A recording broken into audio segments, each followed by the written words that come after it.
প্ৰথমে তোমাৰ নামটো কোৱা। নমস্কাৰ, মোৰ নাম শ্ৰীমতী ভাগ্যভাস্বতী কোঁৱৰ। জানিবলৈ পাইছো যে তুমি জৱাহৰ নবোদয় বিদ্যালয়ৰ বাছনি পৰীক্ষাত জিলাৰ ভিতৰত প্ৰথম স্থান পাবলৈ সক্ষম হৈছা। এতিয়া কোৱা, তুমি কি ধৰণে পঢ়িছিলা?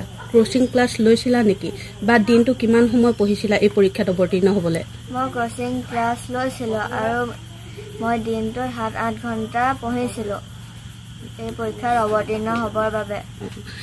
কেইবা হাজাৰ পৰীক্ষাৰ্থীৰ ভিতৰত তুমি যে জিলাৰ ভিতৰতে প্ৰথম স্থান পাবলৈ সক্ষম হৈছা, তোমাৰ মনৰ ভাৱ কোৱাচোন, কেনেকুৱা লাগিছে? মই জিলাৰ ভিতৰত প্ৰথম স্থান হোৱাৰ বাবে বহুত গৌৰৱ অনুভৱ কৰিছোঁ।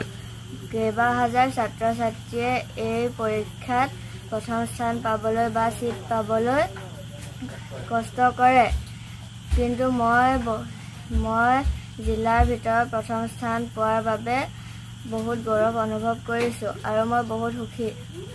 আৰু বহুতে আশা কৰে যে নবোদয় বিদ্যালয়ত পঢ়িম।